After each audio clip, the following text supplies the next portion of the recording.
Hello, Uriel. I love your stories. They're great company while I work. Today it's my turn to share my story with you.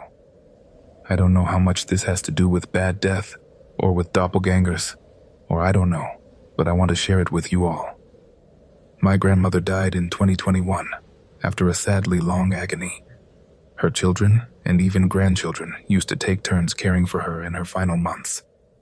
I would go during the day to give her medications, give her water, change her position, and sit her out in the patio. My brother, on the other hand, had to take care of her at nights, usually once a week. He would stay all night at the foot of her bed in case she needed anything.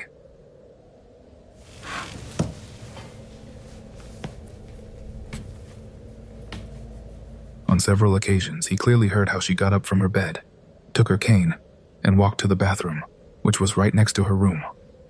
When he heard this, he would get up to help her, but upon looking at the bed, she was still there, lying down and asleep.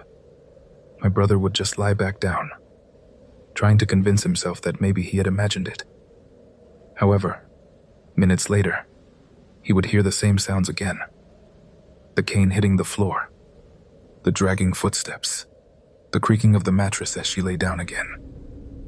But grandmother never got up. This didn't just happen to him, but also to other family members who stayed to care for her. The last time my brother looked after her, he heard the sounds again. On that occasion, he not only heard them, he also saw them. He saw someone walking in the room. He says it was my grandmother, or at least something identical to her. Her clothes, her cane, her shoes, walking in the same way, with slow and heavy steps. But there was something different. Her skin was stuck to her bones. My brother saw her walk to the bathroom, return to the bed, but at the same time, she was always there, lying down, asleep. It's difficult to explain when you see a person in two places at the same time before your eyes. After that night, he didn't want to return. He preferred to change his shift and pay for someone else to take care of her.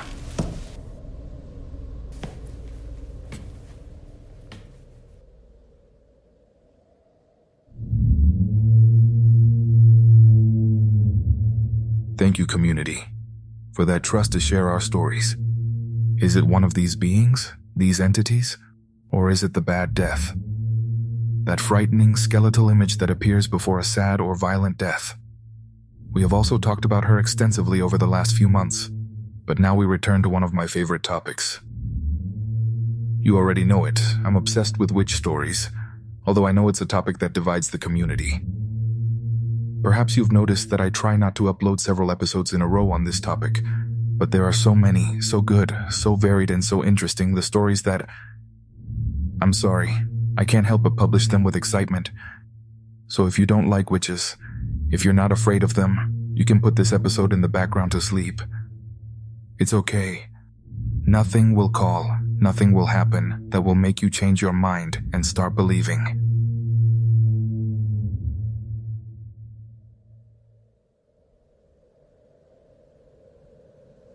Hello, Uriel. This is a paranormal experience, one of the few I've lived that I finally dare to tell you about. It happened when I was 7 years old, in Argentina, in the province of Salta Capital.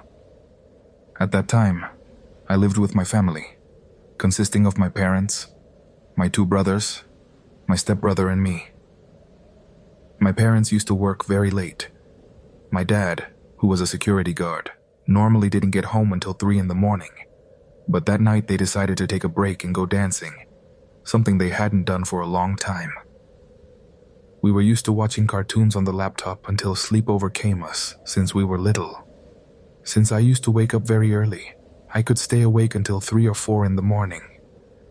Supercampeón is my favorite cartoon, and I was watching it that night.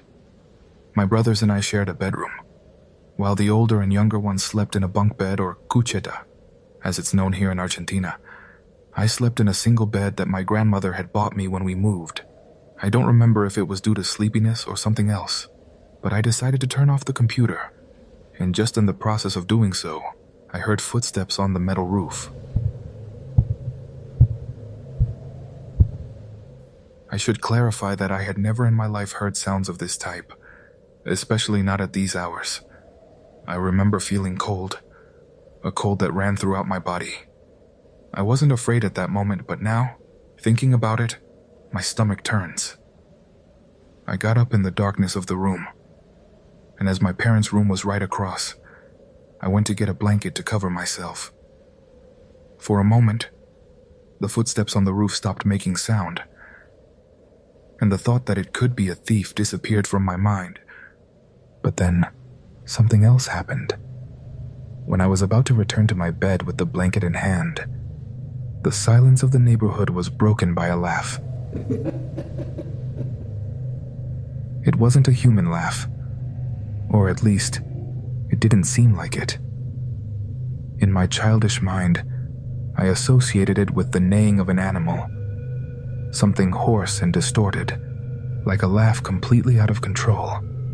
Fear invaded me, but I tried to convince myself that it was just my sleepy state playing tricks on me. However, just before leaving the room, something caught my attention in a corner. Something bulky, hunched, that was there, motionless, and then I heard a voice. Are you leaving already?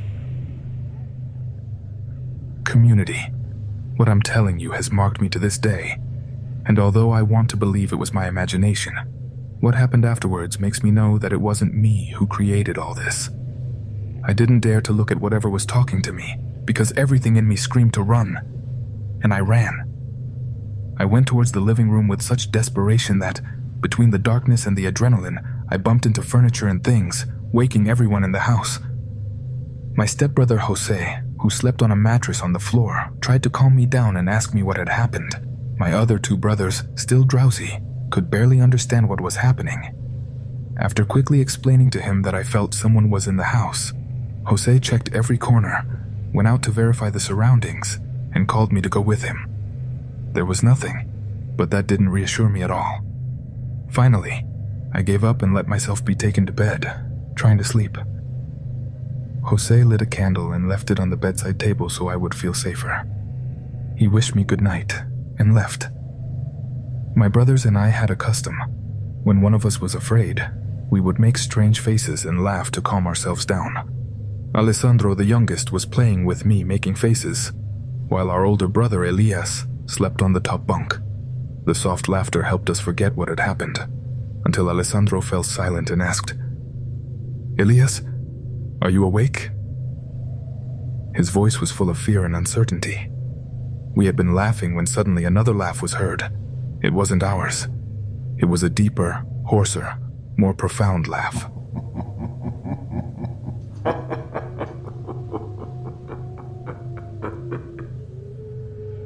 Alessandro looked at me. I slowly shook my head, while looking at the top bunk. Elias was sleeping deeply.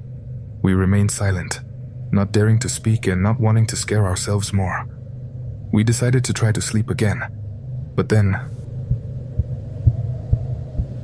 my eyes opened just as sleep was overcoming me. I slowly sat up and rubbed my eyes, trying to get used to the darkness. The noises wouldn't stop. I tried to convince myself that it was a bad dream, that in the morning I would wake up and laugh at what I had imagined. But it wasn't a dream. It was completely real. And without knowing why, I thought of something. Something that at that moment seemed logical to me. In my neighborhood lived a neighbor named Diana, although everyone knew her as Doña Diana. They said she was a witch. My mother always told me not to believe in that they were just rumors. But I never ruled out the possibility. I didn't want to think about it, but I was already doing it. I rubbed my face with both hands, trying to get the idea out of my head, but just at that moment I heard it. On the metal roof, very clear, a pattering of feet, like those of a bird, like those of a turkey. I got up immediately and ran to the dining room. I turned on the light and called Jose between sobs. "It's Doña Diana. Tell her to stop bothering me. She won't let me sleep." Jose squatted down to calm me, but his face suddenly changed. He fixed his gaze just behind me. As one, his skin turned pale and he whispered, Did you let the turkey in? I slowly turned, and there it was. A dark brown turkey was looking at us. It was impossible for it to have entered. The window had bars and glass. There was no way unless it had transformed. When it realized we were seeing it, the animal ran towards my parents' room, and with a violent blow it threw itself at the window and escaped. That night, Jose couldn't sleep. I barely managed to fall asleep. The next morning, as I was going to school, my brother stopped in front of Doña Diana's house. "Have you seen her yet?" Elias asked. "Who?" "The witch." Doña Diana was sweeping the sidewalk. She had cuts on her face, as if glass had fallen on her. I swallowed and a feeling of emptiness ran through my stomach. Upon seeing her, I felt as if everything was getting blurry around me. The next thing I remember is my brothers trying to revive me. I fainted. After that day, I never passed by Doña Diana's house again. Shortly afterwards, we moved, and nothing bad has happened since then. Still, although only sometimes, I still feel like I'm being watched. But like that night, never.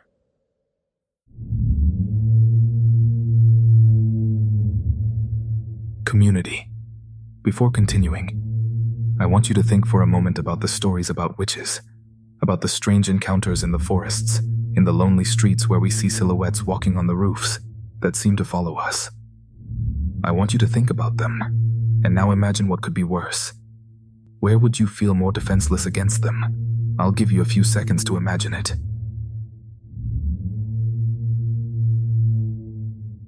Ready? Let's see if you guessed where the next story takes us.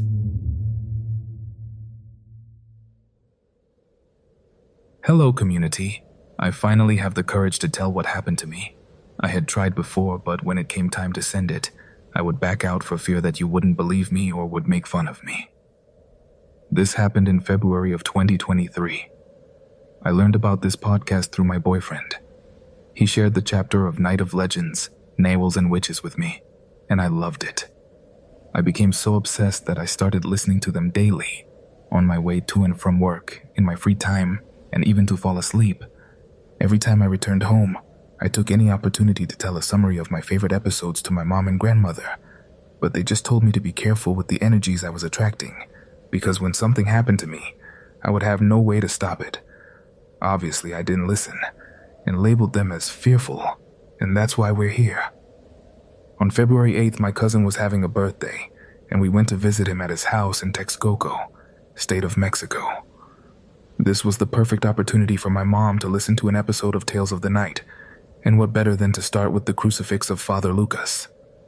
I played it in the car while I drove on the highway.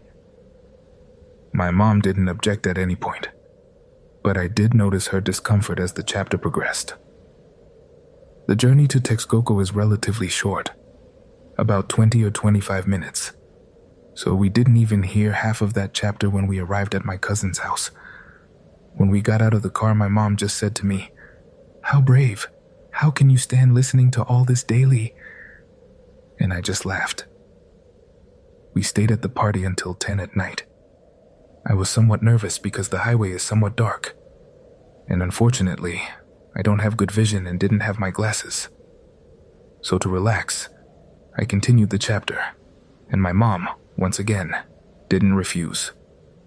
Already on the highway, we heard the part where the witches speak Latin.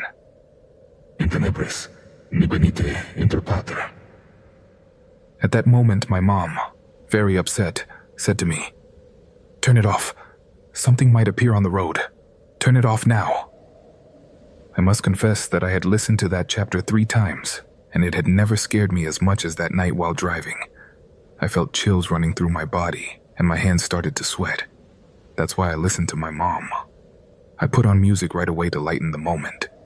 At that instant, I wanted to appear brave. Foolishly, I made fun of my mom. I told her that I would like to meet witches, that I believed in them, but not in the witches who perform cleansings or Wiccans. I told her that I wanted to see real witches like the ones in Tales of the Night. My mom looked at me and just said, "Be careful what you wish for, because it might come true. Be careful." We arrived home and prepared for bed, and to not break the habit, I put on my headphones ready to listen to one more story. And what better than one about witches to continue with my obsession with them? So I put on collection of witch stories. The first story is about the girls who are on the highway. It surprised me a lot and made me think that I also wanted to see real witches. But from thinking so much, I got lost. I fell asleep until I woke up from the pain in my ears from the headphones. I took them off and got back into position to sleep, until I felt a strong blow to my ears. That hurt my ears, and I woke up disoriented from the hit. At that moment, I heard a voice, very, very deep, that said to me, I'm going to show you. I'm going to show you. I'm going to show you.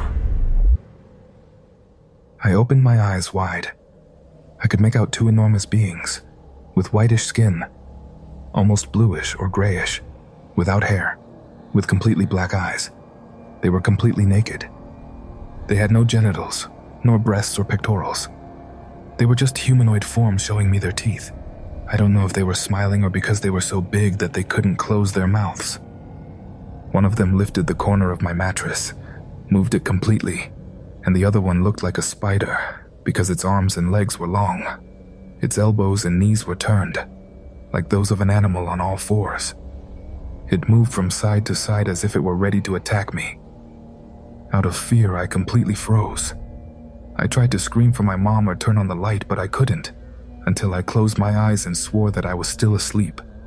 But on the other hand, the pain in my ears and the beating of my heart gave me signals that it wasn't simply a dream. I was able to stretch and turn on the light, and when I turned, there was nothing there. And I know what you might be thinking, but I know it was real. My sheets were disarranged just like my bed, in a corner position, as if something had really lifted it. Until now, I haven't been able to understand what happened, but days and months later, I came across stories that described similar things about these beings, suggesting that they are witches. When I told this to my aunts, my mom, my grandmother, they didn't believe me. They just told me that it's my fault for opening doors that I shouldn't. Thank you for reading me, and I hope that you can share it sometime, to see if someone else has seen similar things, to know that I'm not alone, that there are more of us out there, that someone else has seen them, that it wasn't a dream. Hello, community of Tales of the Night. My name is Ariana. I am currently 26 years old, and I'm going to tell you something that happened or begins when I was 24. At that time, I moved to a residential area in Tijuana called Viveca, and I never imagined that my life would change forever. At first, the place seemed quiet to me, a common neighborhood, with new houses and clean streets. But soon I began to notice strange things that I couldn't explain. One night while walking back home, after visiting a friend, I saw a figure on the corner of the street. It was dressed completely in black, with a hat that covered its face in shadow. My instinct told me that I should cross to the other side of the street, but for some reason, I decided to keep walking. It was when I passed by her that the air turned icy, as if the temperature had dropped suddenly.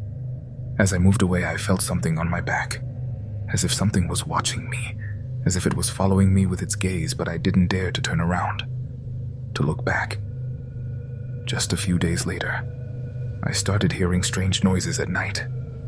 Soft knocks on the wall, whispers that came from nowhere. But until then, nothing that indicated that I had to be careful. I even thought that maybe it was some neighbor, but as the sounds intensified, I began to doubt. One Friday night, when the sounds were repeating, I decided to investigate. I went out, circled the house, but finding nothing, as if by reflex, I walked away. I walked through the residential area, and upon reaching a small park in the center of it, I simply entered. I walked towards the darkness, without worrying about how dangerous it could be. And there, as one, I saw something that disturbed me. A circle of lit candles surrounded a group of women. They had their backs to me, singing. I don't know if it was my fear, the impact of seeing such a strange scene, but I could almost swear that the trees around the park seemed to move, shake, but there was no wind at all. I don't know how, but at that moment something pushed me to run. I ran like never before until I reached my house, with my heart beating hard. That night I couldn't sleep. The whispers seemed to come from the walls of my room, and the air remained cold, as if the house held the cold of the night. The next day I went to the store and talked with a neighbor, an old man who had always been kind to me. Something made me trust him. I mentioned what I had seen in the park, and he looked at me with an expression of concern and at the same time certain disbelief. He told me that he had heard stories about witches in the area, rumors of rituals that you could come across in those parks, especially in the Viveka area, if you walked through them in the early morning. He told me that if I saw them again, the best thing I could do was the same as the night before. Run. Get away from there as soon as possible. He assured that, although he preferred not to believe in it, the stories they told him as a child said that witches are no longer human, that they are neither alive nor dead, that they are beings that made a pact with someone to stay in this world. Although he told me almost as if it were a fragment of a tale, of a fantasy that is narrated to children as if to diminish its importance, it seemed terrifying to me. The following days were even worse. I thought I saw those women from afar, but always watching me. Although I tried not to look at them directly, I saw them at the corners, figures in the middle of the street, a couple of blocks that seemed to simply monitor me, but that were always present.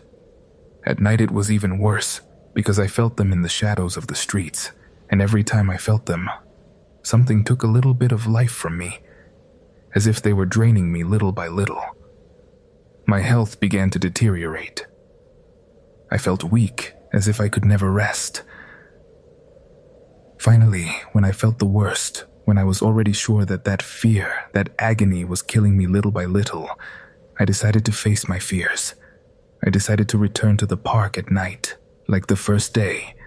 Something made me go, without really understanding why.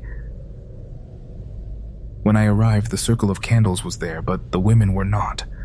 Only the extinguished candles remained, and a mark on the ground, a symbol that I couldn't recognize, but I know it wasn't a pentagram, nor anything I had seen before. That night, somehow, I understood something. Perhaps those witches didn't even live in Viveka. It was the place. That place was marked. It was charged with energy, and that could be felt. Today, for example, I don't know if everything I experienced was real, if my mind played a trick on me, but since that night, the feeling that they are close doesn't go away. Thank goodness, I don't live there anymore, but every time I pass by Viveka, I very clearly feel as if something is watching me from the darkness of its streets. After that night in the park, I tried to investigate what was happening in the area. Although my rational side wanted to convince me that it was all fear caused by a strange encounter with some crazy people, I couldn't fully believe it. I couldn't stay with my arms crossed. I needed to understand. I felt that the doubt was draining me. I had to ask all the people I could. Someone had to know something. At first, everything I found on the internet was rumors, stories of people who mentioned strange things in the residential area, but nothing concrete. And then, one day, as if by chance, as if it had searched for me, while I was waiting in a downtown store, I found an old newspaper from years ago, and out of curiosity, I started to leaf through it. It was as if I had been destined to find it. Almost at the end, there was an article by a historian of the city that mentioned some legends. Among them, he talked about the history of what was now Viveka, but not about the new houses, about the modern urbanization. He spoke of the dark roots of that land on which that and other residential areas had been built. He recounted that long before the houses were raised, that place had been a vacant lot, known by the surrounding inhabitants as the Hill of Oblivion. According to the article, that land had been used by witches to perform dark rituals, to invoke something from many decades ago, even before the city of Tijuana existed. That is, more than 30 years ago. But the most terrifying of all was what I discovered in the last paragraphs. According to people's stories, since settlers began to settle in the nearby area, there were records of disappearances of babies. People said that the witches used them for rituals on full moon nights. I felt a chill when I read that they talked about those necessary elements for witches, both the cry of a child and the pain of a mother. My terror was because of the doubt, because I started to think, what if the witches were still making those pacts nowadays? What if what I had seen in the park wasn't just a group of women in a strange ritual, but a ritual like the ones told in that article? What if it was in progress? At first, I tried not to think more about it, but my mental health seemed to worsen. One night while I was sleeping, I was awakened by a sound coming from my window. It wasn't the wind, nor the normal noises of the city. It was a cry, a low and soft cry, distant, like the cry of a baby.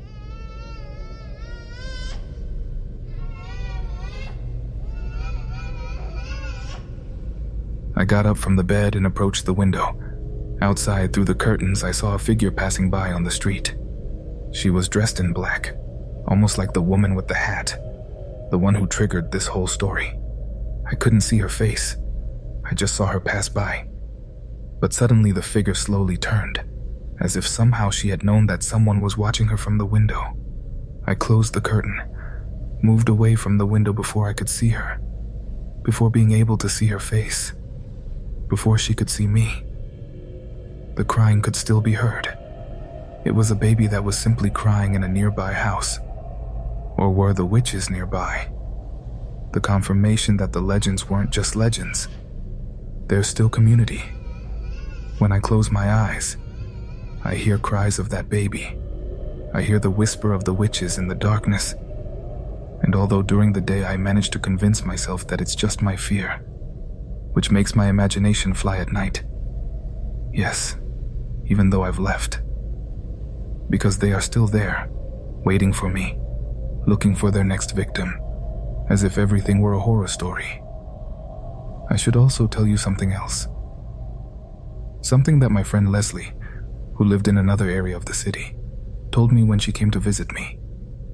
I hadn't seen her in a long time, and being able to talk to her gave me a little break. My friend didn't know what I had been thinking about, me all those days. She didn't know about my fears or what I was experiencing, but even so, in the middle of the conversation, she suddenly became thoughtful, and with a very serious tone. She told me that she didn't want to scare me, but she had to tell me something. Ariana, there's something I've never told you. Something that happened when I stayed overnight here at your house, after I arrived late to your birthday party. I didn't want to tell you anything because I didn't want to scare you.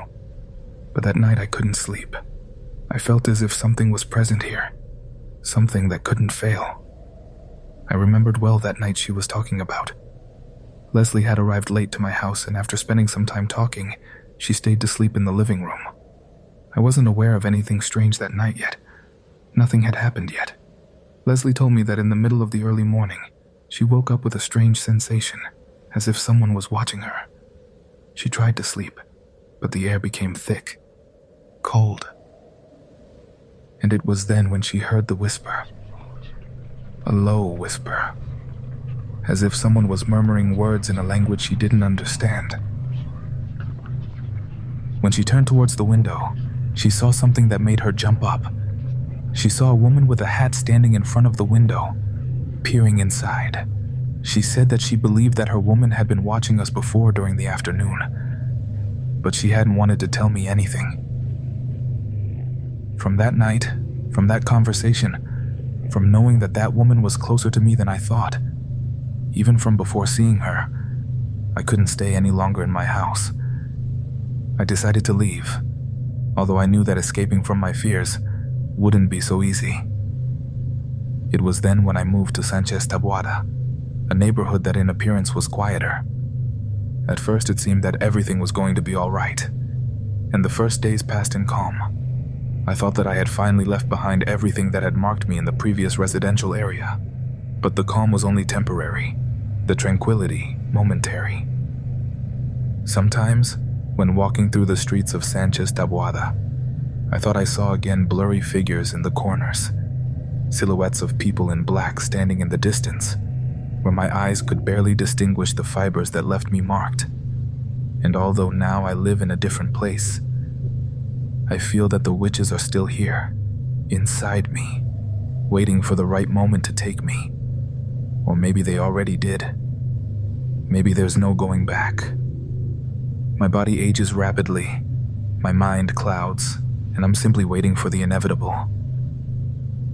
If anyone in the community has experienced something similar in BBK or nearby residential areas, I would like to know. Maybe I wasn't the only one who saw them. Maybe someone else still feels that gaze in the darkness.